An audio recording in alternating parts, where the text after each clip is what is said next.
Hello, everyone, and thank you for taking time to come and listen to me talk about clean code today. Before I start, I have a question which I'd like all of you to ask yourselves.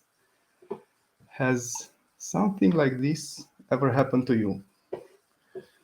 To look at some code and not understand its meaning, its intention, or why the developer chose to write it that way?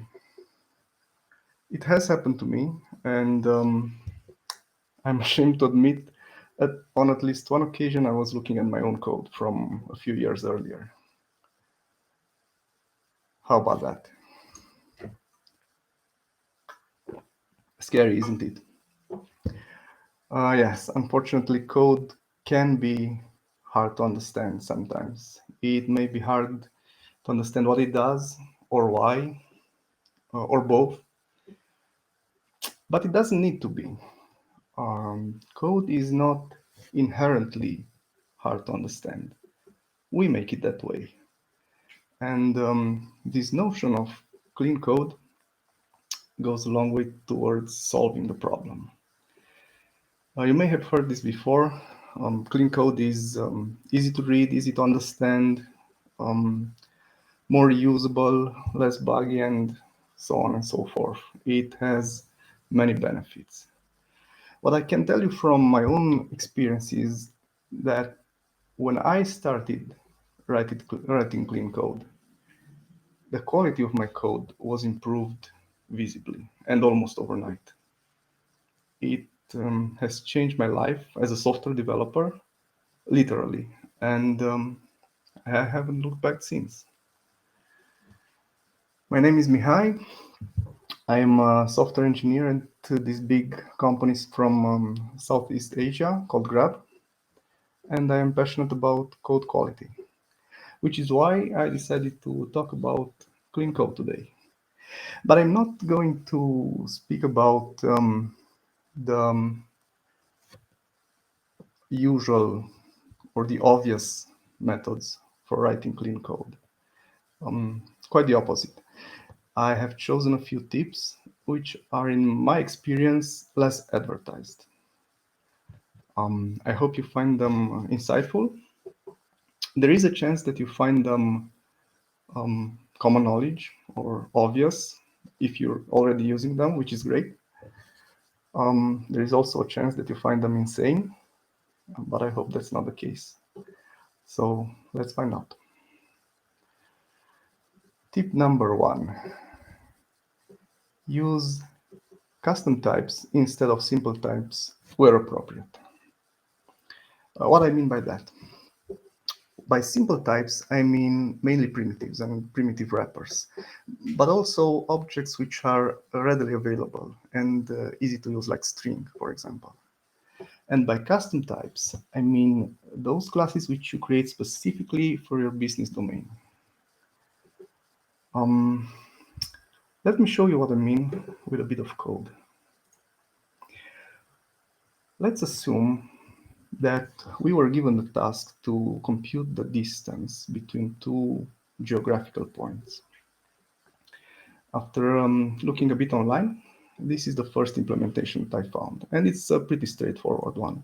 It takes 4 coordinates as parameters, the latitude and longitude for the first point and the latitude and longitude for the second point, and it returns the distance between those. And the way you use it is like that. New distance computer dot compute, and you pass all those 4 coordinates. Let me run this really quickly, and we have our answer here, the distance between the 2 points. Now, this code has a problem. And the problem is, it is very easy for the caller to mix those coordinates. So, something like this. Latitude instead of longitude for the first point, and latitude instead of longitude for the second point. And now if we run this code, we get a totally different answer, which is expected because we're actually computing the distance between two different points now, entirely different from before. So how do we fix it? Well, the obvious answer is documentation. You document your code really well, and you force your users to read it. I mean, that second part is tricky. So a better way is to make your code hard to misuse. Let's do just that. The easiest thing we could do here to improve the code is to reduce the number of these parameters. And the most obvious way is to group them. One latitude and one longitude represents a point. So let's introduce the notion of point. I have the class prepared here. And the point class is very simple. Actually, it just has a latitude and a longitude. It has a constructor, which takes both, and it has getters for them. So let's replace these two pairs coordinates with points.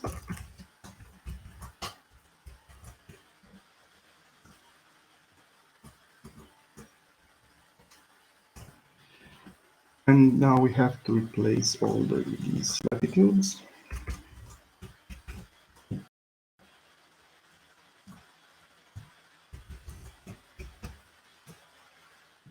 Sorry, that was actually latitude. And the same for longitudes.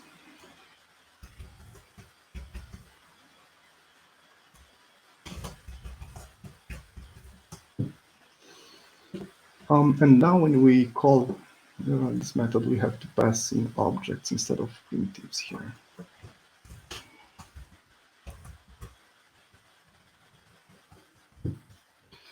Excellent. The code already looks better. But the problem isn't solved because someone could still accidentally reverse these coordinates inside a point. So how do we solve that?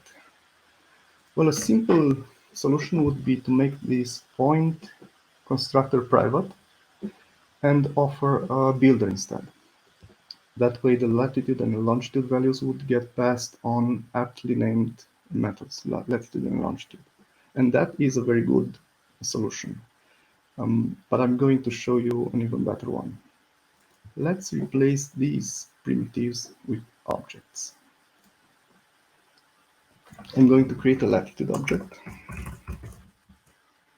which has a value.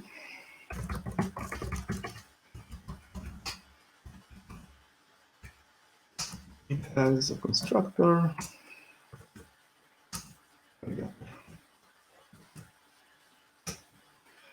And one nice thing about having an object as latitude is that we can now introduce validation here. If the value is less than minus 90 or greater than 90, that is no good.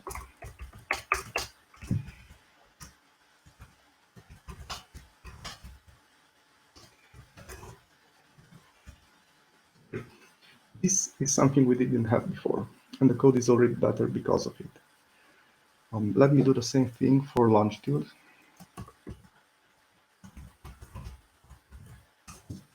And the longitude is very similar to the latitude. It only has different range of values. Good. Now we can replace all these primitives. This is latitude. This is longitude. The thing is now when we take the latitude and the longitude of a point, we must get its value.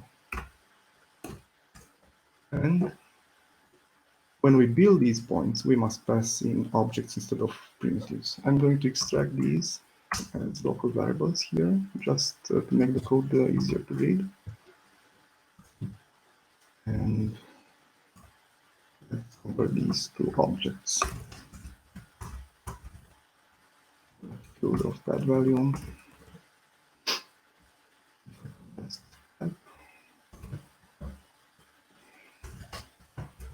Remove longitude of that value. There. Now the problem is fixed. Now there is no chance of accidentally reversing these values, because now if you do that, you get a compile time error. All right, this code here has become more complicated, so let's try to address this. I see this conversion here to radians. So apparently, a coordinate can be expressed in at least two ways, as radians and as something else. And that something else is what we've actually been using until now. These are decimal degrees. We haven't even thought of this until now. So let me make this explicit in code. This value is in degrees. And since we have representation as degrees for this latitude, let's also add the representation as radians. As radians.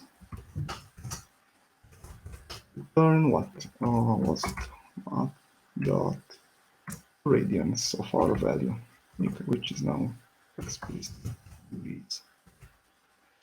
And I'm also going to rename this for consistency. Nice. Our internal representation is now completely decoupled from our external representations. And I'll do exactly the same thing for longitude. This is called degrees. And we have one problem here. And now, because we have our conversion encapsulated, we can get rid of it here. We don't need all these conversions anymore.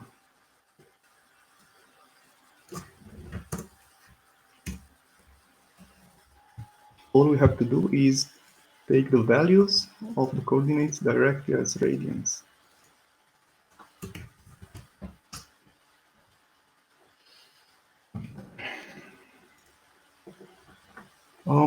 One thing which I'd like to point out is, since we provide these representations in different units, it would be an elegant thing to do to also allow the building of the object using all these units. So we already have the building by degrees.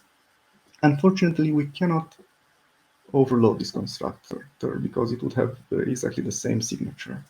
But what we can do is provide static initializers. Just like this.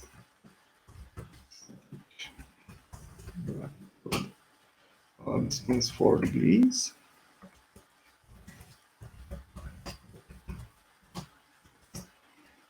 And return a new latitude of that value in degrees. And similarly for radians. Only now we have to convert our radian value to degrees, because that's what the constructor expects. And now all the conversions are neatly tucked in this class. Oh, and I will make this constructor private so that someone doesn't accidentally pass radians here. And the same thing for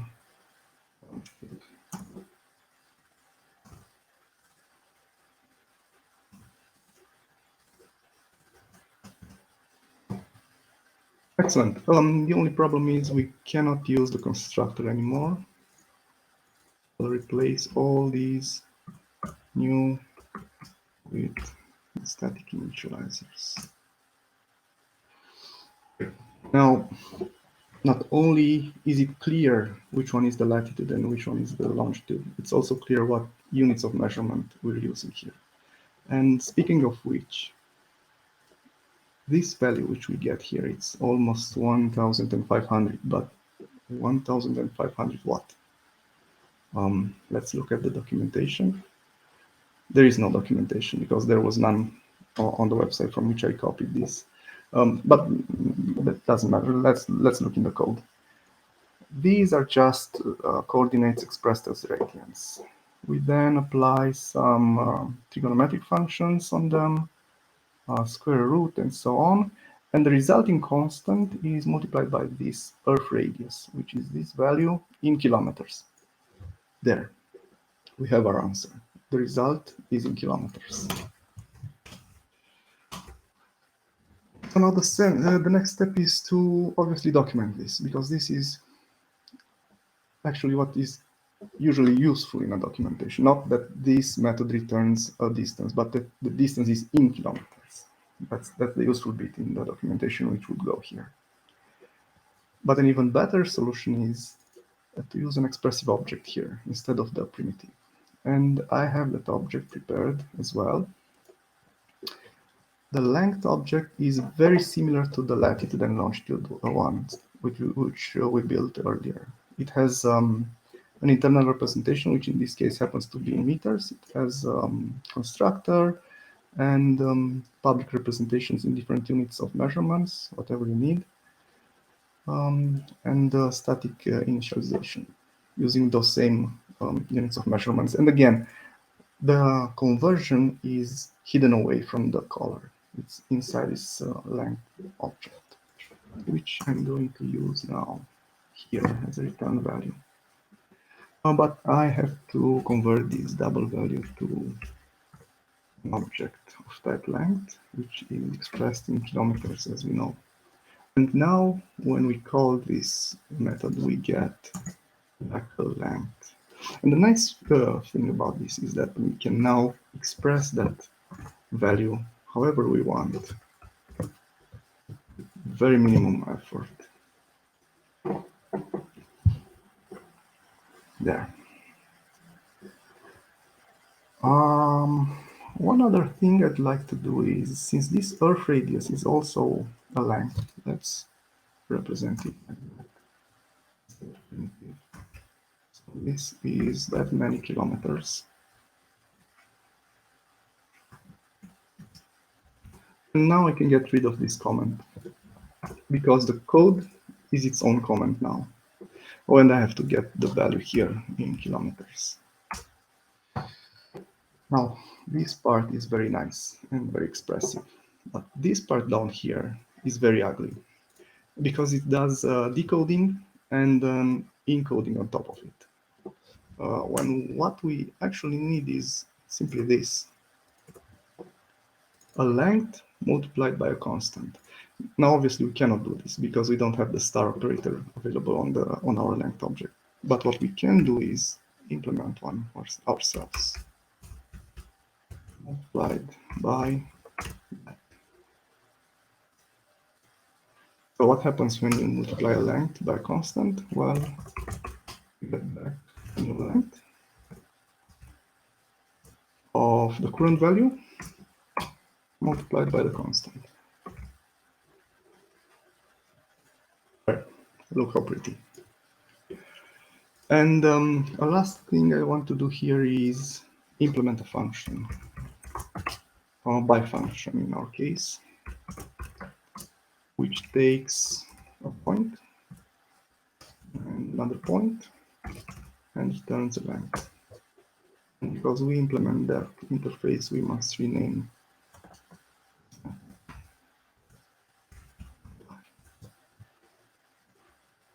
which overrides the method definition in the implementation. I like to do this bit just because it makes the intent of the distance computer more clear.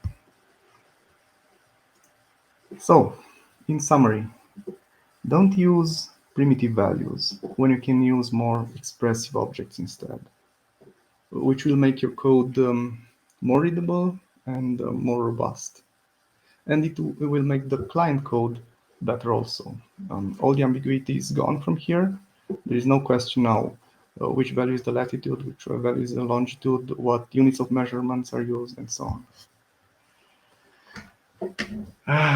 You might have some objections at this point. And an obvious one is there is a lot more code now. We have many new objects which we didn't have before. And this is true.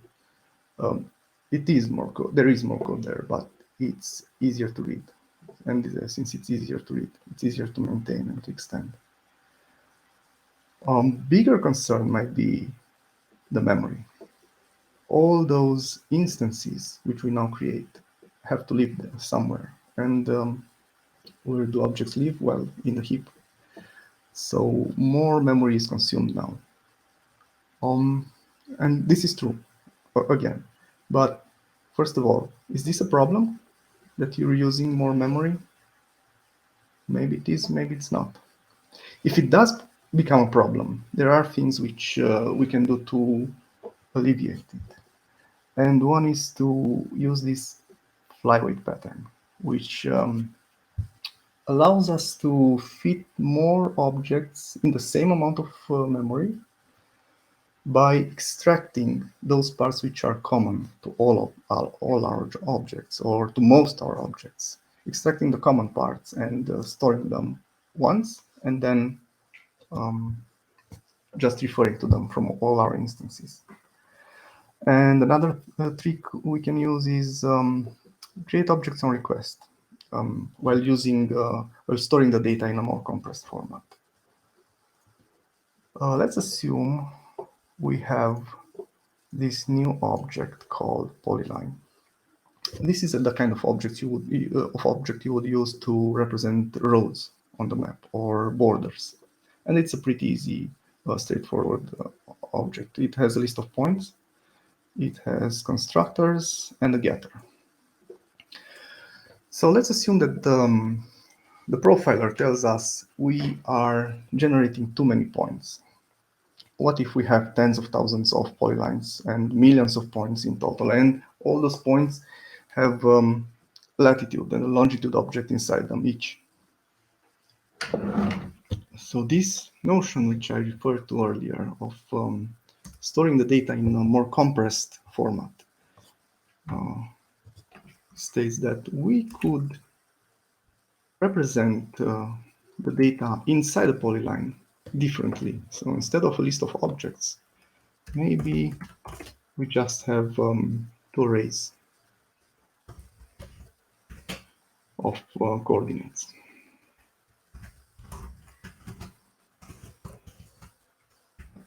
And similarly for longitude. Now, this is a bit risky because you have to pay attention to always match the indexes for those from those two arrays. But I'm only doing this because it's hidden away inside the polyline. We're still going to return a list of points in the getter. It's just that we'll have to create them on the fly from those two arrays. So this is what I meant by create objects on request, using data in a more compressed format. So there are ways around this memory problem.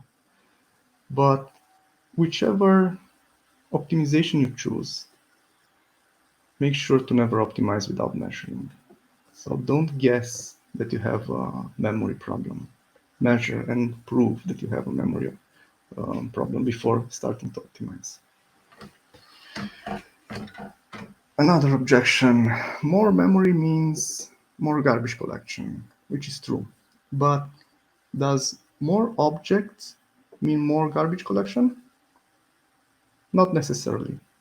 I will touch more on that later. But suffice it to say, even without this mention, garbage collection is becoming faster and faster. And there is also this notion of value types, which are going to be introduced in Project Valhalla, which is going to solve a bit of this problem, at least a part of it. And again, whatever you do, never ever optimize without measuring. You don't have a garbage collection issue unless you have discovered a garbage collection issue. All right, what about speed? Creating all those objects is going to take time. Well, yes, but instance creation is very fast in Java. And there is also this notion of locality of reference, which says that when objects are allocated on a heap, they are allocated end-to-end in the new generation of the heap. And they will usually be cached together on the chip, which is really fast to access. And you might have guessed what my last argument is going to be here. Whatever you do, never optimize without measuring. And when you do optimize, try to do it in such a way that you keep your objects at least in your API, in your method signatures. Because the benefits of this method are really great. The code is cleaner, which means it is easier to understand. If it's easier to understand, then it's easier to maintain, extend, fix. And also it goes a long way towards self-documenting code. And self-documenting code is good because it is easier to understand for once. And also it gets rid of, it avoids this problem of stale documentation. Another benefit, better encapsulation. Encapsulation of state and also of logic, what with all the conversions now being hidden away in the latitude and longitude objects. The code is easier to reuse because now you have more powerful objects which potentially are useful in more scenarios. You get type safety at every step, and you can add centralized validation. Remember, not all double values represent valid latitudes, but a latitude object, once it is constructed, it's valid. You don't have to worry about that anymore.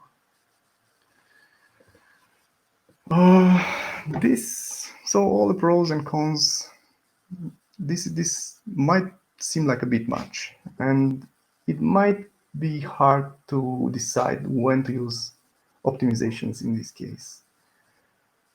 A good rule of thumb is this: prefer custom types in API methods, unless they are called very frequently, but very frequently in this context means millions of times. And use your profiler to find out if that's the case. And on the other hand, use primitive values in private fields. Think about our point object.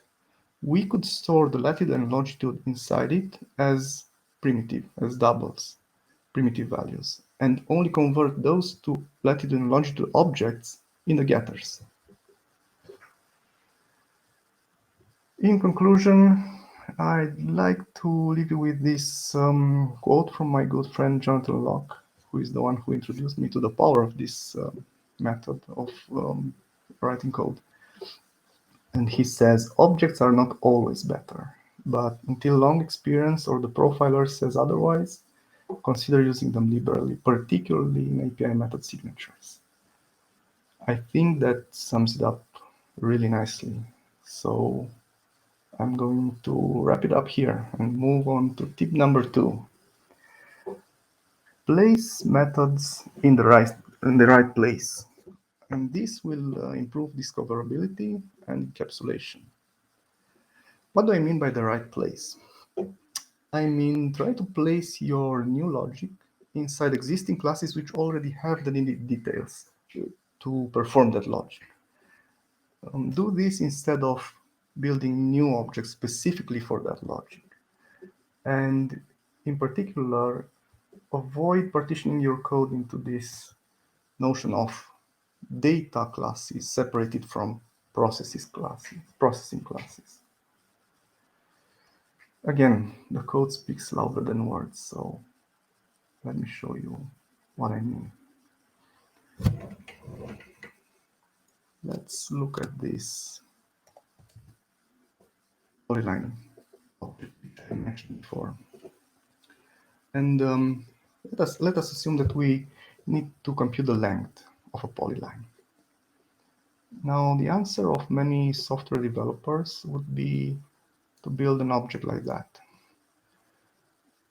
which takes a polyline as parameter, does some logic on it, and returns the length. And the way you use this is like that. We instantiate a new polyline with 3 points in this case, and we compute its length by passing it to a polyline length computer. And this is very good code, in my opinion. But looking inside this algorithm, we see that all it does is iterate over the points of the polyline. It remembers the current and the next point, and it computes the distance between those two and increments the overall length, which it then returns. So everything in this particular algorithm is intrinsic to polyline, which means there is no reason why it shouldn't be placed directly inside polyline. We call it length. It operates on the current instance, and it iterates over its points and does the rest. And the way it calls this is simply line dot length as kilometers. That instead of that. Look how nice it reads. Line length as kilometers. This, in my opinion, is the best thing about using this technique. Because now whenever you have an instance of line, you can discover that it has a length operation. You no longer have to dig through the API to find out that there is a computer which you must instantiate in order to compute the length of your line. And another nice thing is we can now get rid of this scatter inside polyline. We no longer need to expose the list of points, which again improves encapsulation. To summarize, whenever you have new logic, especially if you find yourself passing one of your objects to a method, stop and try instead to place your logic inside the class which we're talking about. It will make your code much more discoverable, at least. All right, some objections as before. This method of doing things breaks separation of data and processing. You no longer have pure data classes and pure processing classes. And I don't really have an argument against this because I don't see the need for this separation in the first place. Okay, but the classes are going to be longer now, which is true because we are placing all kinds of processing in classes which wasn't there before. But they will be better encapsulated. And if this becomes an issue, it can become an issue. I mean, classes can become very long if you just add to them. You can use this trick of delegating. In our case, let's say we want to do for point exactly the same thing which we did for polyline. Mainly, why should we use an external distance computer to compute the distance between 2 points when all we need is already inside the point here? So public length distance 2, another point. But let's stop and imagine that the point class is already very long. Or even better than that, the code, the logic which we're trying to bring in is very long. Maybe it's not just one method inside one class. Maybe it's many classes interacting with each other. We definitely don't want to bring that all in a single class. So then the trick is to use our existing objects. Return new distance computer dot apply on this and other. There. We have our nice API without making the point class that much longer. I'd say we have the best of both worlds. And now we can make this class with distance computer private if we want to. Don't expose it to clients. if there is no need for it. And I think the benefits are very clear. Encapsulation is better. There's no need to expose the internals of polyline anymore. Discoverability is improved. Look how easy it is to find out which operation to use for computing a line length like this versus how it was before. And I think that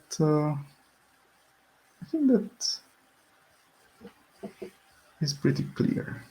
So I'm going to move on to the last tip for today, which is prefer local variables over instance variables.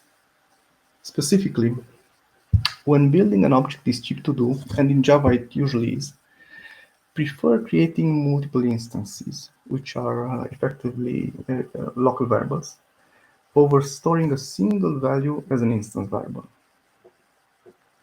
Just very quickly, local variables are those variables declared in methods, constructors, or any block of code.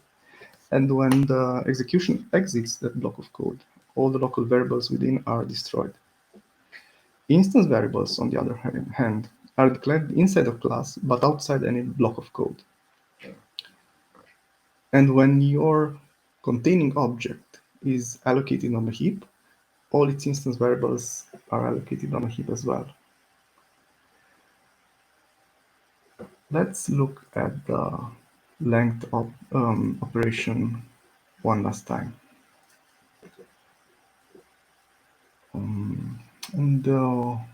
If you look closely, you will notice that we build instances of distance computer inside a loop here. So for every 2 consecutive points of the polyline, we build one instance of distance computer. So what if our polyline has 1000 points? Well, then you get 999 instances of distance computer. That's a lot. So let me try to optimize that. I will extract this, the field,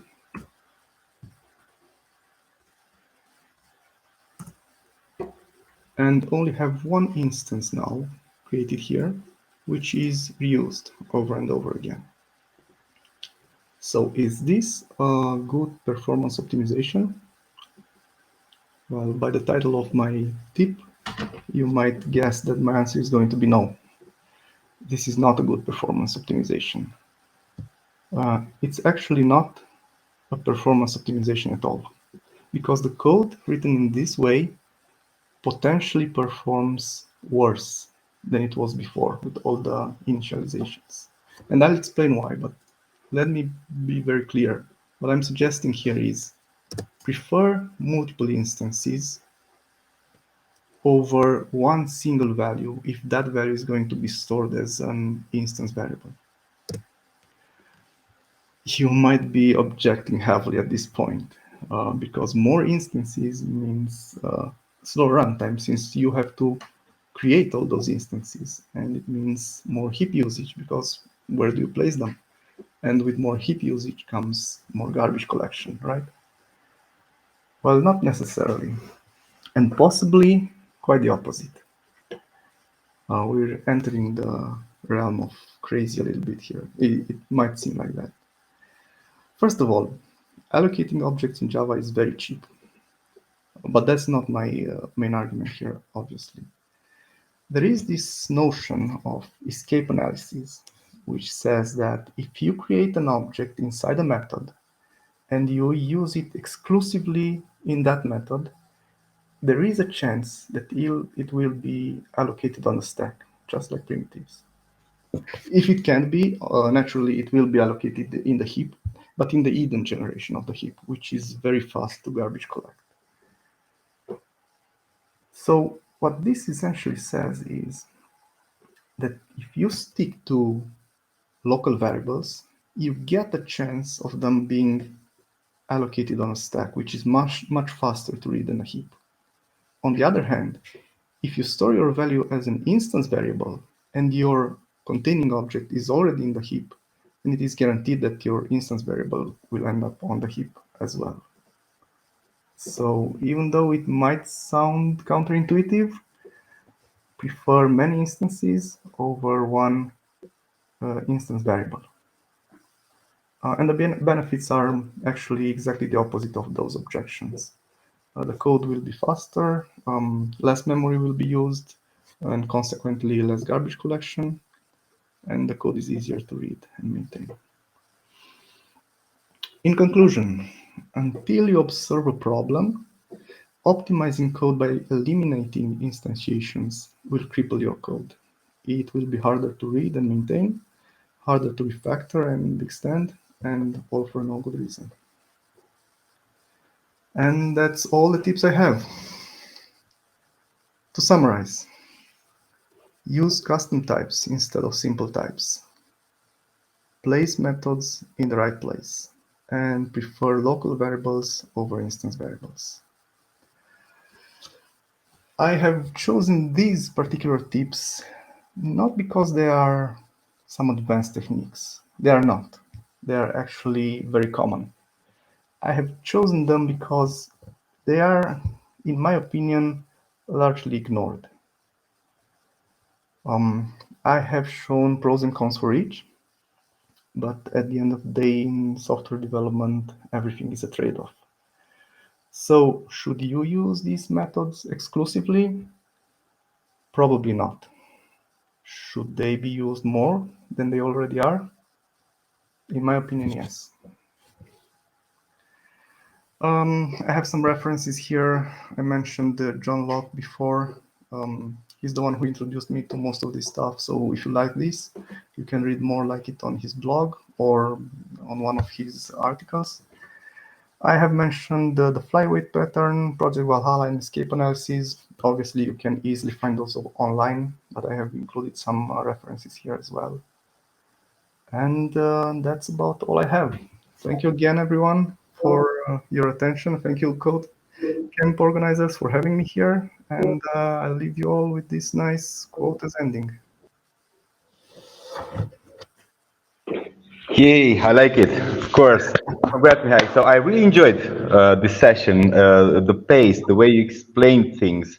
It looks like it's something that you care about and you that you practice and know a lot about.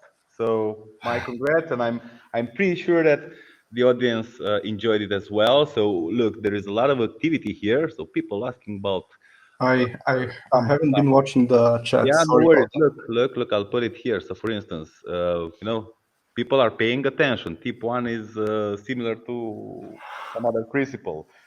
Tip number two coming from another person. So, see, the audience is here with us. Excellent. That is very great to hear. Thank you, And guys. then there is another question. I think anyone can contribute on the chat, but if you have any preferred clean code related book, which one would you recommend it? I I have read Uncle Bob's Clean Code, and I obviously recommend that. I One of the first books I read is not a clean code book, but I have it right here actually. I heavily recommend this Effective Java by Joshua Block. Hmm, cool. It has some clean code in it. It's actually well, this is a very old version, but I'm sure they brought out new editions of it, and I recommend it to anyone who has a working knowledge of Java and maybe some experience. If you're in that position, pick up this book, and it might change your perspective on many things. Very insightful, Mihai. So thank you so much for your contribution in the community, in the conference. Last but not least, what are you doing at Grab? What It's I'm just a question. I mean, it's Mostly I'm writing code. I work with maps. You might have guessed that by my examples here. I love working with maps. And what we do is, well, we perform we perform big data operations on maps. My team, the team in which I work, does this, and it's a very interesting field for me. It's a very interesting business domain. I mean, it's obvious that you really enjoy what you're doing from the way from the perspective that you presented and so on. So, which is brilliant. We have to love what we're doing, right? Absolutely. I mean, you're in a lucky position if you love what you're doing. Absolutely, absolutely. Mihai, until next time, thank you again. Well, looking forward to having you back at Codecamp at some point in the future.